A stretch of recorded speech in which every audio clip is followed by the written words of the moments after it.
Welcome back to the deep dive. Today we're really undertaking something quite profound, I think, a kind of radical mental excavation. Yeah, digging deep into how we even think about our lives, our potential. Exactly. And our source material for this exploration is from Li Xinping, specifically lessons from the book 10 Quantum Creativity Lessons. And we should probably stress right off the bat that word quantum, Mm, it's being used here as a really powerful metaphor. right. This isn't a physics class. No, definitely not.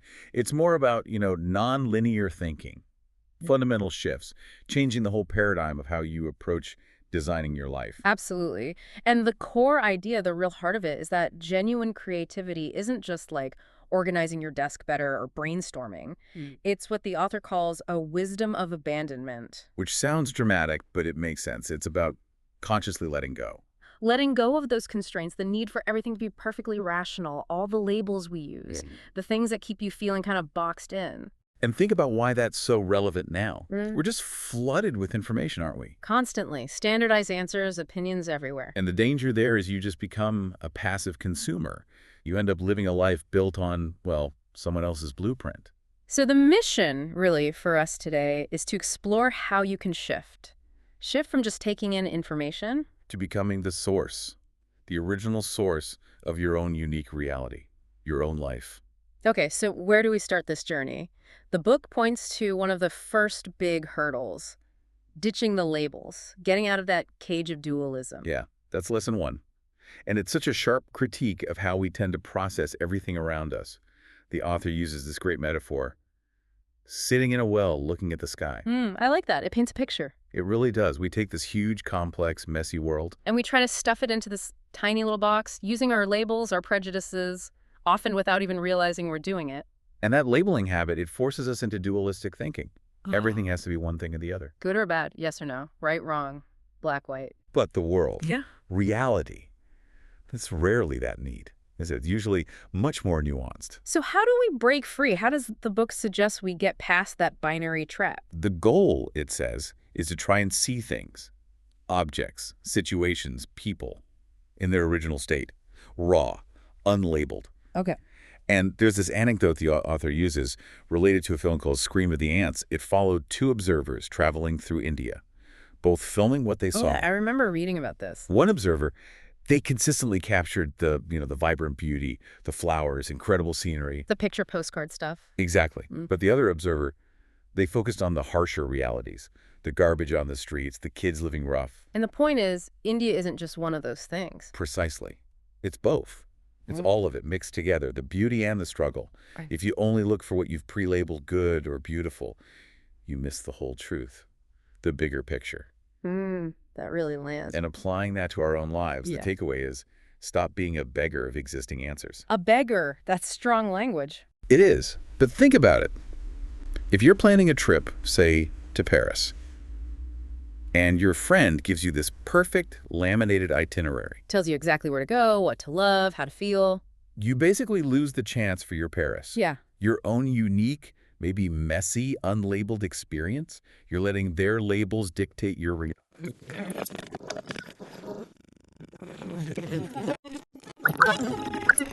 Those external boundaries, those labels others give us. Then lesson 2 seems to turn inward. How do we limit ourselves? Right. Redefining our own limitations. And this starts with asking some really fundamental questions before you even set a goal or dream. Which are? What do I really want? Not just what I think I should want. And crucially, what kind of person do I want to become? People often skip that second one, don't they? They focus on the job, the money, the house. Totally. They chase the external markers, Yeah. wealth, status, the corner office. Yeah. But the book highlights this kind of quiet tragedy that even when people achieve all that external stuff, they often still feel empty, hollow. Like something's missing. We hear about that a lot. Why does the book say that happens? Is it just the wrong goal? It's more like trying to fill the wrong hole. The author calls it trying to fill an empty heart cavity with external things. Ah, okay. Like trying to nourish yourself with something that has no real substance for your spirit. Exactly. It's spiritual malnutrition. Yeah. You're building an identity based on shallow metrics. Yeah. If you haven't figured out the person you want to be, deep down, No amount of money or status can fix that core emptiness. That really makes sense when you think about perceived limitations. The book says these often reveal our own mental diseases. Yeah, self-imposed ones, like the example of the student who wants to travel but Oh, says, I can't. I'm just a student. I don't have any money. right, now the money issue might be real, a practical hurdle, but the real limitation there, it's the belief baked into the identity. Students can't travel, full stop. So the solution isn't just wishing for money. No, it's using your imagination, your creativity, to challenge that core belief. Find examples. Find students who did travel. Find people who earned money while traveling. You shatter the cage by proving the rule isn't absolute. You show that the statement, students can't travel, is just false. It's a limiting story, not a fact. Exactly.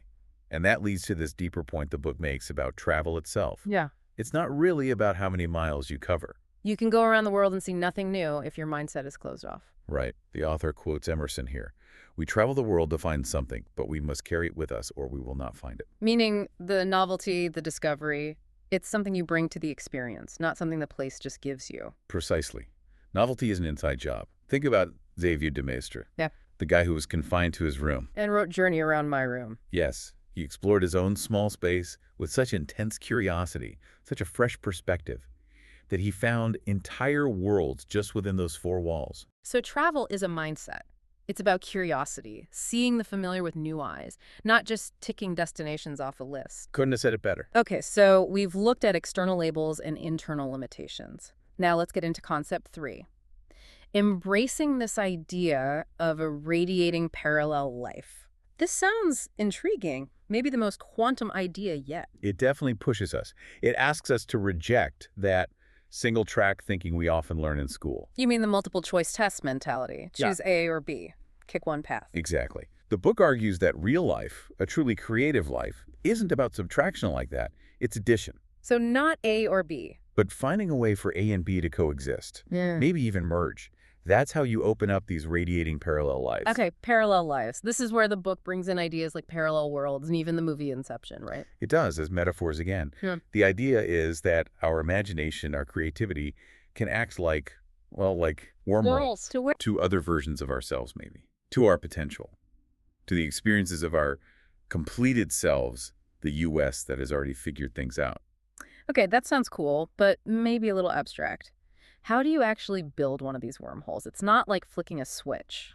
No, it's not magic. It's a focused creative act. It's about fusion, taking seemingly conflicting parts of yourself or your interests. Like the example the book gives. Say you love drawing, you're really artistic, but maybe family pressure pushed you into business school. Right. Traditional thinking says, okay, pick one. Be an artist or be a business person. You can't do both. You have to subtract one. But the parallel life approach rejects that. It says, okay, how can these add together? You create the wormhole by finding the intersection. So what skills did business school give you? Maybe structure, communication, market sense. And art gave you visualization, innovation, maybe a different way of seeing problems. So the wormhole opens when you consciously combine those. Yes. You don't choose, you fuse. Maybe you become an artist entrepreneur, you use your business skills to build a unique brand around your art. Or you bring artistic thinking into a business role in a totally unexpected way. So the conflict. Yeah. The either, it actually becomes the raw material for something new. Exactly. It dissolves into creation. You're not abandoning one path. You're kind of accelerating both into a unique third way. And being able to hold those multiple interests, those different identities, without feeling torn apart, that's the sign of real creative capacity. That's what the book suggests. It's about integration, not segregation, of your potentials. Which feels like a good transition into the next part, the reflection section. Yeah. Especially this idea about emotional resets and what the book calls the Groundhog Day principle. Oh, yes. This one is, well, it's powerful. And maybe a bit paradoxical at first glance. It feels really counterintuitive. The idea that to get to a better version of your life, you first have to fully accept the current version, even if you absolutely hate it. Right. And it's crucial to distinguish between acceptance and, say, resignation. Okay, what's the difference? Resignation is giving up, throwing your hands in the air.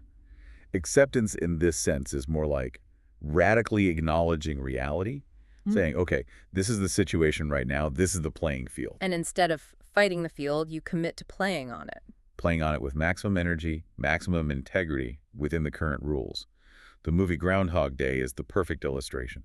Bill Murray's character, stuck repeating the same day. He only escapes that loop, that stuckness, when he stops trying to run away from it or manipulate it for selfish reasons. He escapes when he accepts it. Yes, when he fully accepts, okay, this is my day, forever maybe, and then dedicates himself completely to making that single day the best possible version it can be, for himself, for everyone around him. He masters his reality instead of just trying to escape it. And the moment he achieves that state, when he accepted the current situation to the best version, as the book puts it, poof, the loop breaks, reality shifts. Wow, okay, so the lesson is, stop wasting energy railing against what you can't change right now. Pretty much. Redirect that precious energy.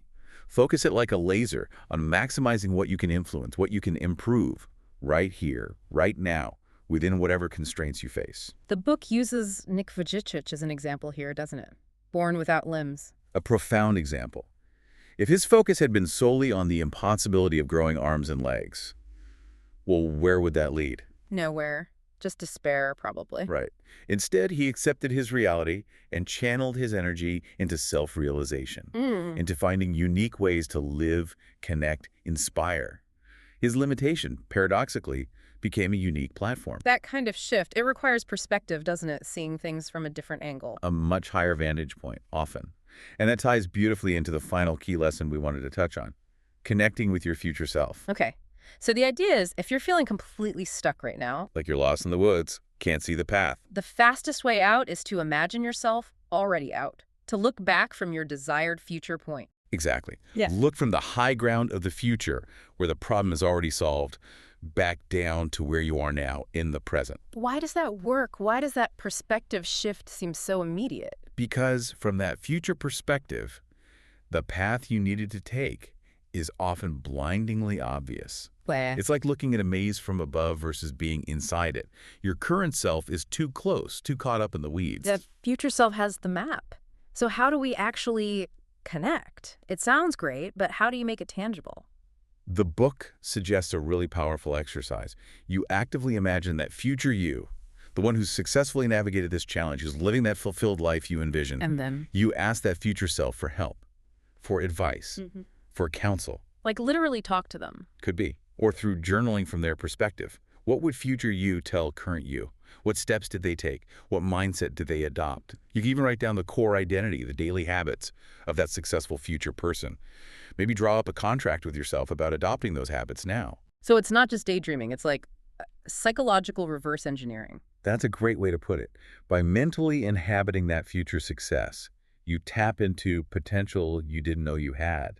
You suddenly see opportunities or find courage that your current self, stuck in the problem, just couldn't access.